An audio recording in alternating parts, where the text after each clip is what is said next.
Hello and welcome to the BV Magazine podcast, your genuine slice of rural Dorset life. This is April 2023 and it's episode 3. Hello from me, Terry Bennett. And hello from me, Jenny Devitt. We have a slightly longer than normal episode this time, but actually just 2 items.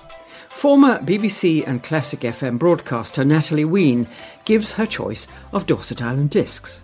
And where have all the NHS dentists gone? Rachael Rowe reports. But first, here's Jenny. This month's Dorset Island discs have been chosen by Natalie Wheen. Until she stopped broadcasting a few years ago, Natalie was London-based and well known to listeners of Classic FM, BBC Radio 3, Radio 4 and the World Service. She introduced and talked knowledgeably about operas, concerts, the proms and documentaries. Her broadcasting career spanned well over 30 years, and then she disappeared from the airwaves. Olive oil had taken over her life. She and her friend Deborah Macmillan have been producing top-quality extra virgin olive oil from their groves on the island of Lesvos in Greece since 1996. Just 18 months ago, they moved to North Dorset, and Natalie says she's not regretted one day of the move from the big city, loving being in the countryside and everything about it, even, she says, not minding the rain. Her first choice of disc is a 1990 recording of now 80-year-old John Eliot Gardner conducting the Monteverdi Choir and English Baroque soloists in Monteverdi's Vespers in the Basilica of San Marco in Venice. And she chose this because she heard him perform this same work at the Proms in the Royal Albert Hall in 1968. I asked Natalie if she'd previously heard the Vespers in their entirety.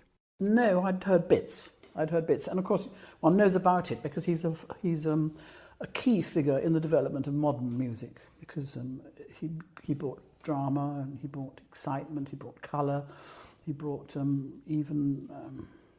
I might even say sex, actually, because it's very, very, very athletic music. It's fabulous, as well as being very emotional and dramatic. Anyway, that first performance in the Proms just knocked everybody's socks off. The people who had known him in Cambridge knew all about it. He'd done one or two performances in Cambridge, but the then controller of music, or Radio 3 of BBC, William Glock, who was an absolute force for interesting things, gave him a prom. And instead of having serried ranks of large ladies with sort of black dresses in ranks above an orchestra and a conductor wagging a stick, we had very strange instruments on the stage. And then the thing progressed with the singers coming in from round the back, down the side, up the top. And it was absolutely astonishing. It's astonishing. There's a wonderful video recorded at St Mark's, in St Mark's in Venice, which is where it was written, which will show you how it works. You can get it on YouTube, bits and pieces of it. The sound is just electrifying. You know, if you've been listening to soggy symphonic scratchings through Tchaikovsky, this was like having your mind blown. And do you think the sound and the effect was the same as it would have been in St Mark's? I've no idea. Well, you never heard it in Venice? Never heard it. I hadn't heard it in Venice. But, you know, the Albert Hall being an echoing bathroom, pretty good, I expect. It wouldn't have been as clean, I think, as in St Mark's, which is an enclosed space as opposed to, don't know what the Albert Hall is really. But. Would Monteverdi have written it for St Mark's? Yes. So he knew what the acoustic was like? He knew what the acoustic was like, and he knew what the effect would have been of having antiphonal choirs sort of throwing the sound from one side to the other, the little sort of, what do you call it, balconies in St Mark's. Extraordinary. Well, the video was revelatory. When I was thinking about which performance I should, I listened to the whole of the Monteverdi Vespers as recorded in St Mark's, Venice. A bit later on, it must have been the 80s, I think. Interesting member of his choir, his chorus, was a very, very young Bryn Terfel, Sir Bryn, which is now... Would we have recognised him? No, he was just one of those singers. Almost straight out of school? Probably, yeah. Start of his career. Your next record choice was, or would be, a work by Tippett. Oh, well, yes. See, I spent ages and ages trying fruitlessly to be a performer, which luckily I was as soon as I walked to the Royal College of Music, I realised this is not for me. I am in the wrong place. As you could walk to the door and you could hear pianists thundering up and down with arpeggios and scales and all that, and singers shrieking their heads off. I thought, oh no. Why did you decide it wasn't for you? Because I couldn't do it that fast, shall we say. Also, I don't think I wanted to be that stupid, because... Not very complimentary. No, you have to be single-minded. You have to be single-minded as a musician. You also have to love it, absolutely,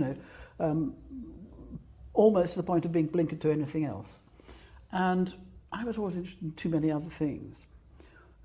People said to me, God, you grew up in London in the 60s. That must have been fantastic. I said, I was so busy practicing the piano, I missed it. That's the thing. So, cut a long story short, I worked it very well with my professors that I didn't practice and that they wouldn't take no notice of it because I was going to do other things. For example, my fiddle teacher was the leader of Covent Garden Orchestra. I didn't think he was a very good teacher. I was an appalling fiddle player. So I said, Charles Taylor was his name, very, very nice, charming man. I said, why don't you tick me off on the register and spend an extra half hour digesting or in the pub or whatever it is, but give me the rehearsal passes for Covent Garden. Which he did. And I spent most of my second year at college in the Opera House. So tell me, Natalie, did you actually come out of the college with a degree? Oh, God. Did you qualify? Oh, my dear, I'm a Bachelor of Music, and I have the So Associate of the Royal College of Music. I could play bits and pieces enough, but, to what end? And anyway, I then joined the BBC quite by chance, meeting people, that sort of thing, and became a producer. And Michael Tippett was always on my horizon as the most extraordinary personality, really. But also the music is a really, really interesting, difficult, but interesting. And how did that little click start? Actually, when I was at school, and I can't remember the date, it was the consecration of the newly built Coventry Cathedral. There were two pieces of music commissioned. One was Benjamin Britten's War Requiem, and the other was Michael Tippett's King Priam, his second opera, where the attitude towards memorial for a war couldn't be more diametrically opposite. Britten is very sweet and sentimental and, full of Wilfred Owen poems and a sort of mixture of that with the Requiem Mass, and everybody has... It's probably sacrilegious, you're saying this. Absolutely, that's fine. It's a bit saccharine to me, in comparison with King Priam, which is about the futility, the ridiculousness, and the fact that it will repeat itself again and again and again. There's a great aria where Priam says to somebody rather, so you killed my son and my son will kill your son, and so on and so on. Anyway, interestingly, nobody has done King Priam in all those, First World War memorials or anniversaries or the Second World War anniversary. It's very interesting because it's very hard-hitting for our woke. It might be, what's the word? It might shock students, They won't be safe with it. They certainly won't be safe with it. But they would be safe with the Concerto for Double String Orchestra, which is an early piece, and I think shocked the cotton socks off the management because it's so beautifully exuberant, using English folk song, but not in a sort of twee way. And it's full of life and rhythm. And then we move on to another artist, a musician who was great at rhythm, Claudio Arrau. Arrau, pianist. Who was he was really one of the top pianists around, and he was slightly annoying because quite often he would cancel. Why he would cancel? Because he didn't feel like it. He didn't feel in the right place, emotionally or intellectually, or there was something annoying him, or the piano had been dropped, that sort of thing. And he got very bad press from the critics who said, you can't rely on him to come to a concert, which of course interested me because I like people who are difficult. And I just love the way he's also, it's an old-fashioned style. He's not a note shoveler. He's not, he doesn't play enormously fast pieces all the time. And he wasn't at all sexy either. He was a very small, dapper, Latin American, Chilean gent with a little moustache, very proper. Stayed in the Savoy and has always been top of my list for serious performances. Beethoven and Brahms and all those sort of solid works.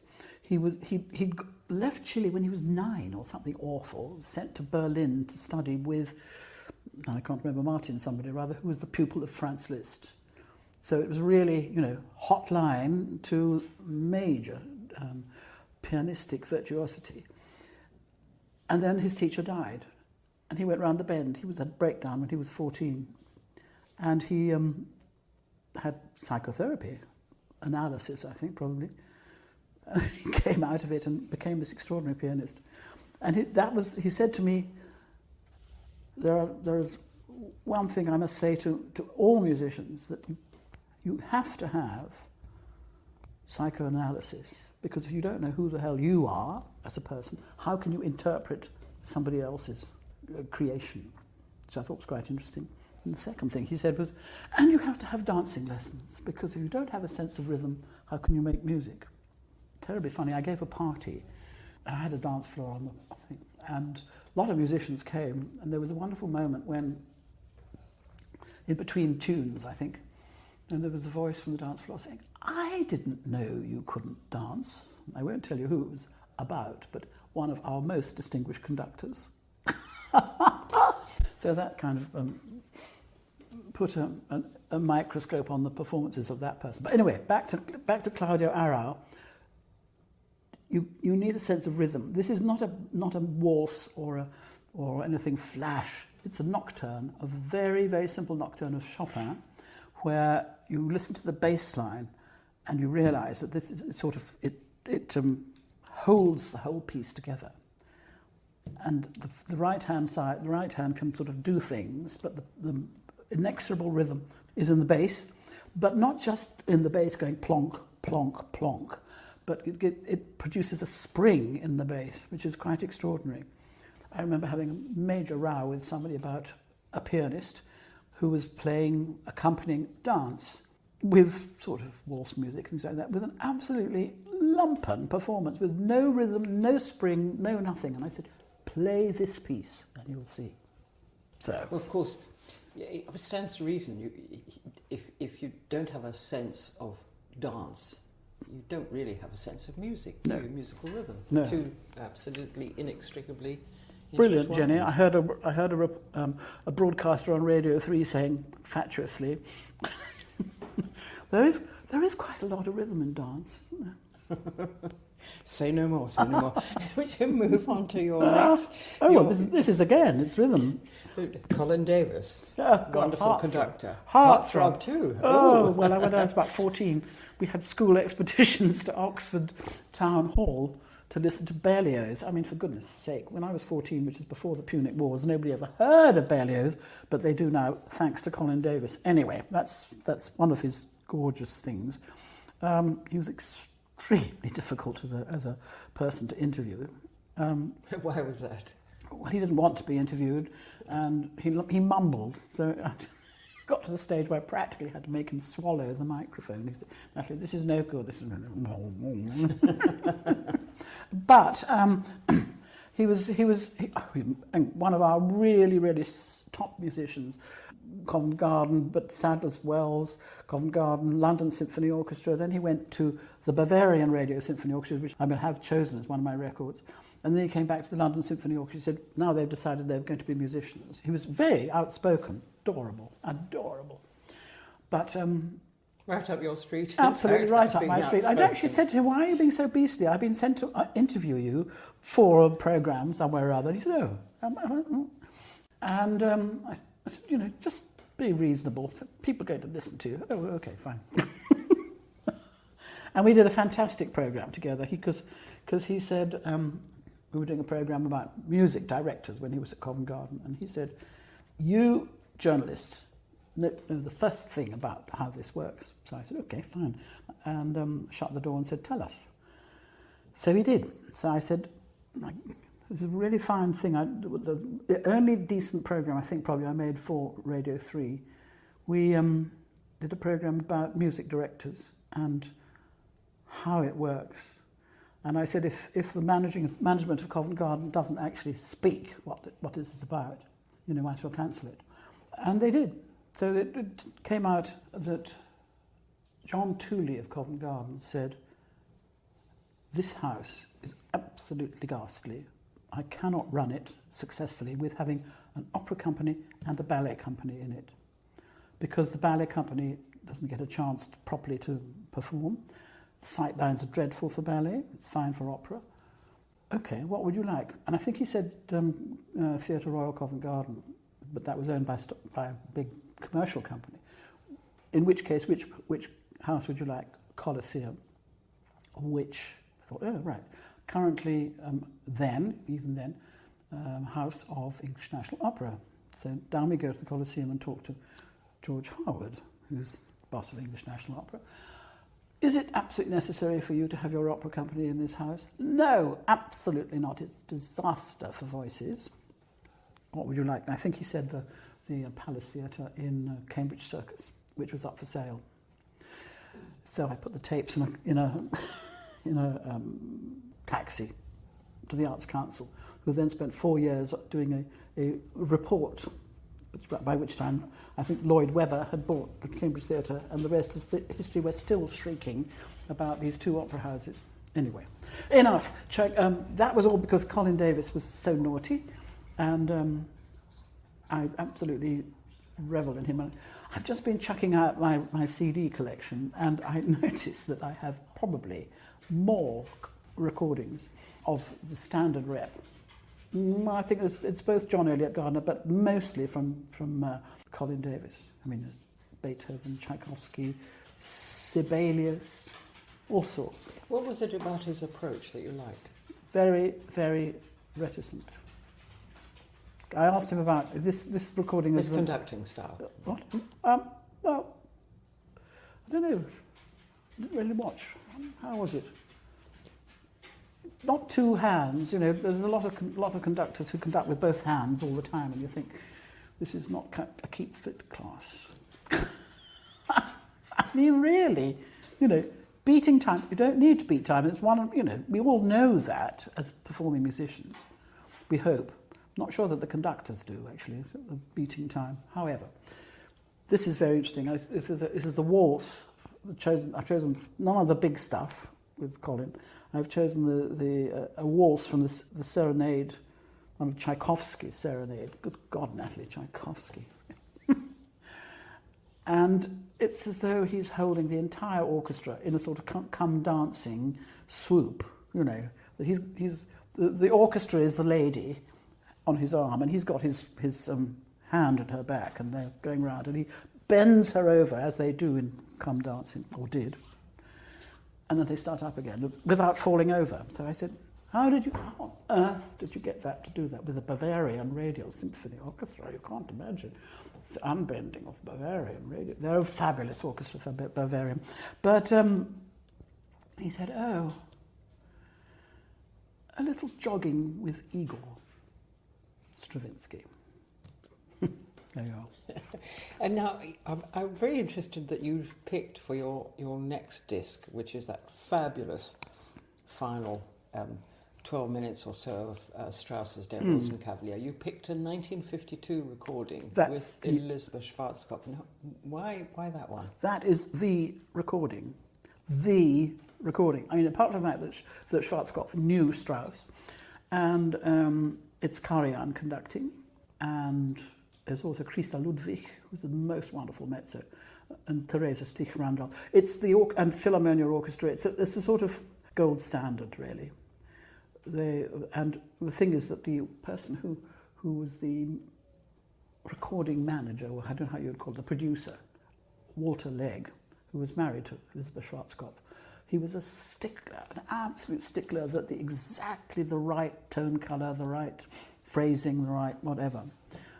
People think it's a bit mannered, but it's to my mind, is absolutely glorious. And unfortunately, when you have a recording like that in your mind, it's very difficult for everybody else. Elizabeth Schwarzkopf, she was very funny. I interviewed her very much later about Walter Legg. And she was so rude about Karajan. Ruined the voices. When she auditioned for Walter Legg, Karajan played the piano. And she said, Walter was appalling, try this phrase in this way, try the colouring of that word. He said, apparently, Karajan said, I've had enough of this. Shut the music, and flounced off. And so Walter Legg said, well, that's it. She said, no, I haven't finished my audition. And she played the piano while she sang. She's very funny. Very, very funny. She was wonderful. She just... When she walked into the festival hall at the start of her... starting a recital, she was very canny, very stage-worthy, so you can imagine the huge concert hall. She comes out on the left-hand side of the stage from the audience point of view. And there's follow spot, of course, which illuminates her beautifully golden hair, straight from the hairdresser, no doubt. And she always wore something floaty. So she walked on and allowed this whole thing to sort of gather around her. And then she walked onto the stage. And I asked her about this. She said, I can't see anybody because I have such a spotlight in my eye that I can't see anybody. I'm just there with the music, which is why, her records are astonishing. Even though they're old-fashioned, even though lots of people say they're so mannered, bah. And then Christa Ludwig, I met many, many years later when she was an expert advice in one of the sessions of Cardiff Singer of the World. So I spent 2.5 hours. I remember seeing you introducing one of those, those competitions. Yes. Awful competitions. But Christa Ludwig was terrific. She was wonderful, warm, intelligent mezzo. And she had, I think her husband was Walter Berry, who's they were all top singers. But anyway, this trio is just, cream, really. It's just fabulous. Fabulous. I mean, yes. Moving on to something totally different. Poulenc. Right. Well, I thought after all that cream, you need a sort of, what can you call it? Francis Poulenc, bittersweet. Sun comes out and then it's a shadow and then the sun comes out again. And it's full of energy, and he's also very naughty. He makes jokes in music, and jokes are in short supply in classical music. This concerto for two pianos is a nightmare of notes, really. And looking for a performance, I found these two young men, Lucas and Arthur Jussen, who are, I think, Dutch. I've never heard of them. Knocked out by their performance. Stefan de Neve, very nice conductor as well, with a Concertgebouw orchestra, so it must be Dutch. You just have to sort of relax into Poulenc, because it's a bit like being on a roller coaster in the fun fair, and then you go whoosh, and then suddenly there's a sort of rush of notes and things like that. Then he stops, and a very, very sweet tune comes in, or the clouds come over, and it's very, And the second movement is very, very lovely. It's very slow and gorgeous, and then it all rips up again. And of course, not much played when I was around on Radio 3 and doing things. Not much played because, again, it's French. We don't rate French music very much. They don't. There we are. I do. I haven't put in any Debussy or Fauré or who else. I mean, there's so much wonderful stuff. I like jazzy. I think if I'm going to be on a desert island. Want some laughter. Where would you, let's sidetrack for a moment, where would you like your desert island to be? Somewhere hot. I thought you might say that. Somewhere hot. And less rainy. Oh, I don't mind rain. The wonderful thing about Singapore, which is steamy hot, is that every afternoon there's a huge rain shower and it cleans the whole place up. So that's quite nice. You'll be off to Singapore. Is there an little offshore island, desert island there? I expect there is. I did spend a wonderful holiday, three weeks, on one of the, they're called the ABC Islands off the Venezuelan coasts. It's fantastic. Coral Island, and I went to go windsurfing, would you believe? And it had a lagoon, and the trade winds blew at 20 miles an hour, and it was absolutely glorious. And the sea was warm, fantastic.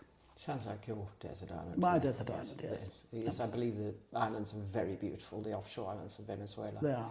And we move on to a complete contrast now. Eartha Kitt. Eartha Kitt. Santa Baby, which I love.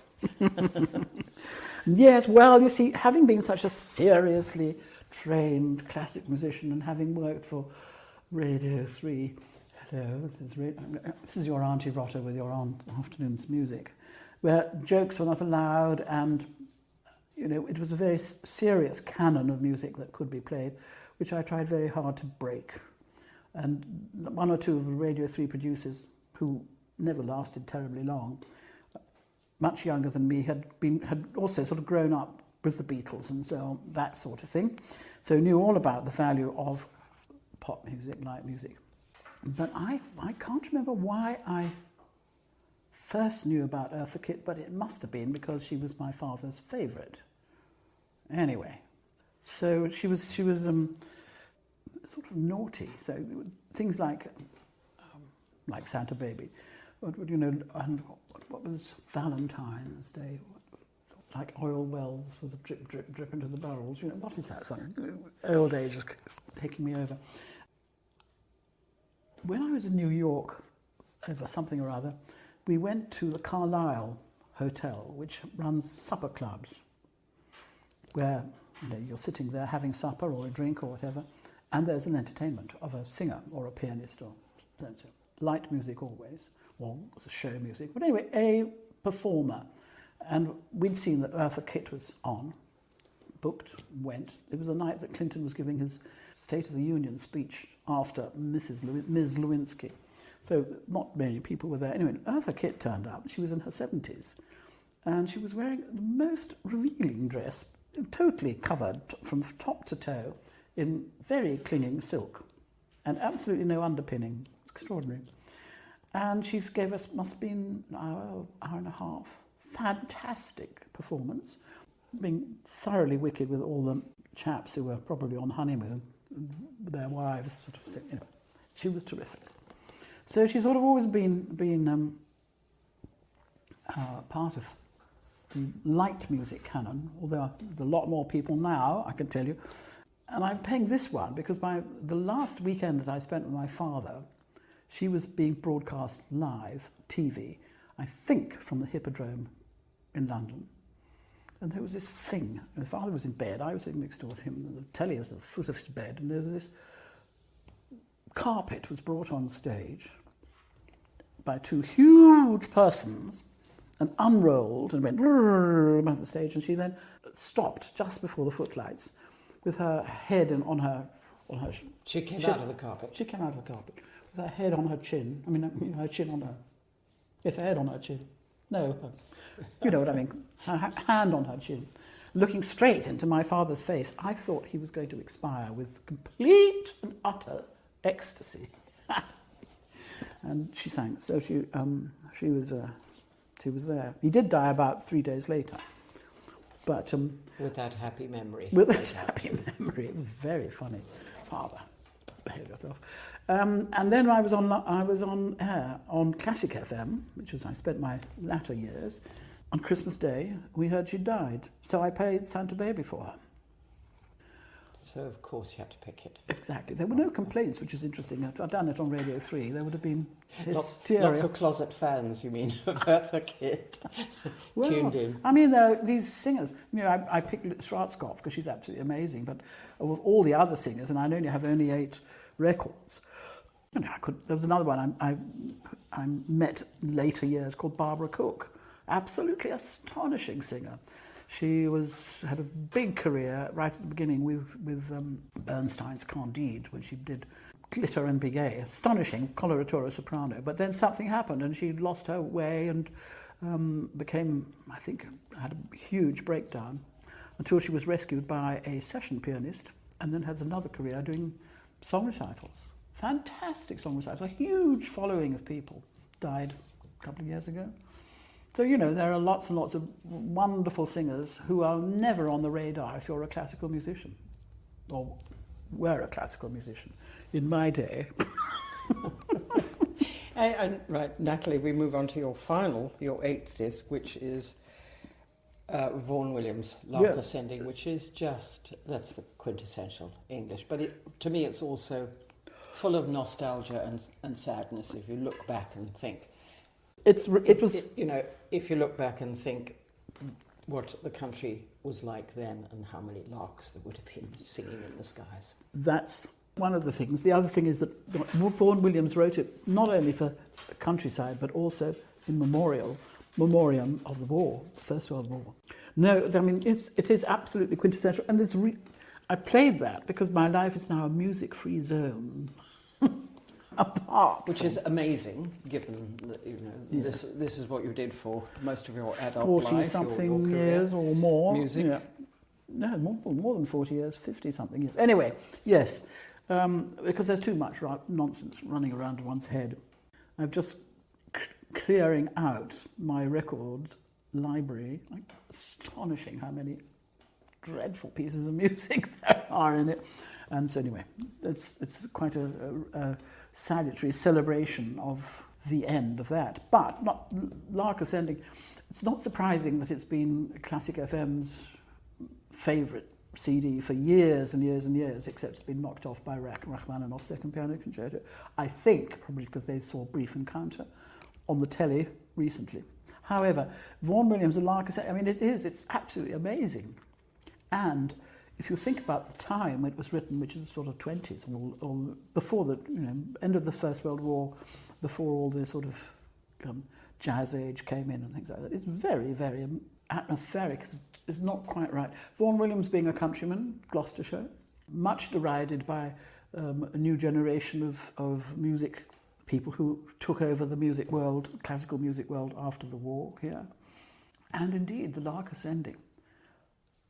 Interesting performance with Nigel Kennedy, who has come out 6 skins less than everybody else, who seems to... he lives in somewhere awful like North London, but he is really in tune with what's around. And he's the only musician, apart from Kate Bush, where I've had to stop the car to listen to something they've been playing on the radio and thinking, who the hell is that? And it's Nigel. It was the Brahms concerto the first time round. But he is a very precious performer.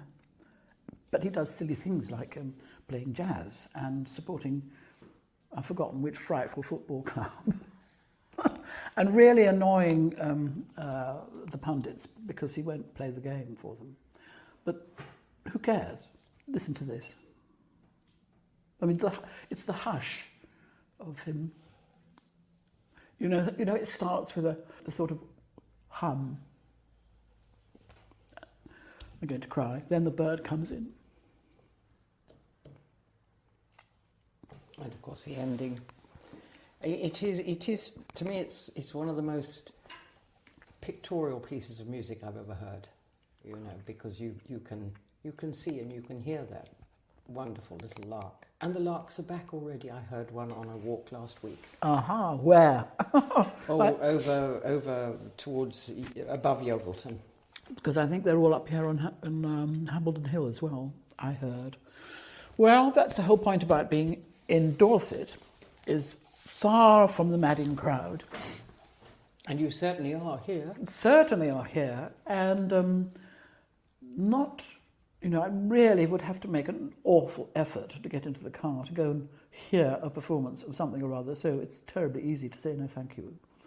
And go into the garden and listen to what's around. The natural musician. The natural musician.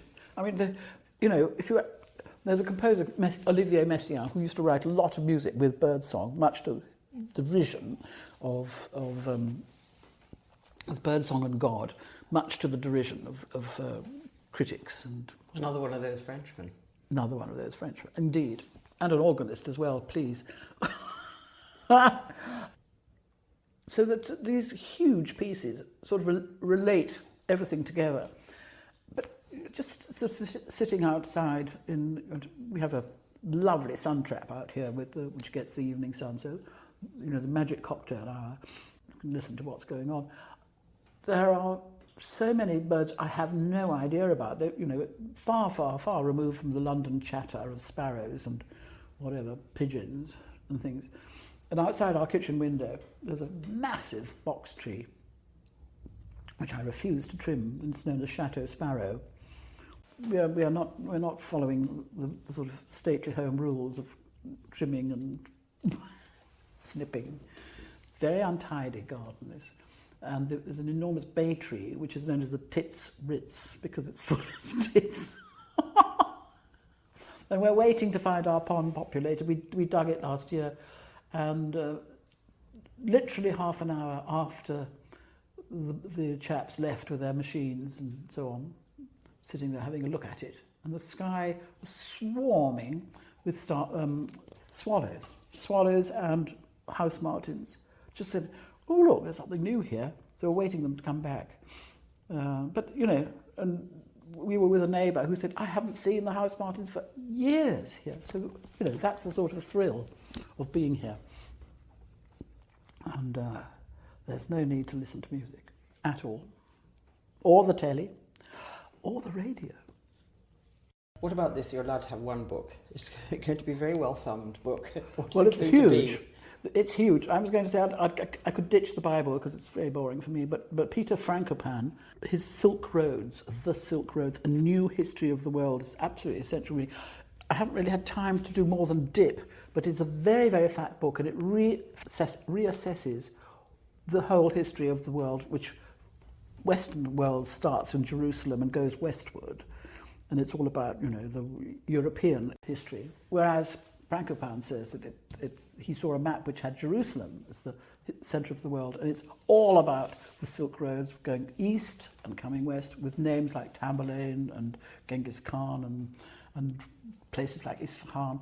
Quite a lot of the places I know I've been to, because I used to escape from music, never stayed for the proms, but always went on holiday in a Land Rover somewhere around there. So that's why that book is chosen. And whilst I'm reading that, you're going to have a tipple. Of course. This hour of charm at 6 o'clock. I've asked J&B whiskey, J&B Rare, from Justerini and Brooks, a very old firm. It's a lovely light whiskey, which I usually drink with soda, but it's so light you can just sip it. And I was minded of Compton Mackenzie's Whiskey Galore, so I hope when I'm shipwrecked, there will be cases of it bobbing along. It's got quite a long way to go to get to one of those Venezuelan islands, well, I'm sure. Well, the thing is, you can't buy it here. You can buy it abroad. Well, so you probably could actually get it in the Caribbean then. Yeah, absolutely. I mean, it's extraordinary. I'm desperate to find it here. I have to buy it direct from J&B, Justerini and Brooks. Whereas continental groceries, there it is. Natalie Wheen giving her choice of Dorset Island discs, with a few small extraneous noises from Millie the dog. It's now a common cry. Does anyone know of an NHS dentist? But why is the lack of NHS dental care such an issue? Rachael Rowe investigates the problem in Dorset. When was the last time you saw a dentist? Are you even able to access an NHS dentist? With NHS dentistry becoming harder to find, but across the entire county, what is happening to the provision of dental health care? A patient comments in the Healthwatch Dorset report, after many months of searching and calling and emailing different dentists, I am yet to find one taking on NHS patients.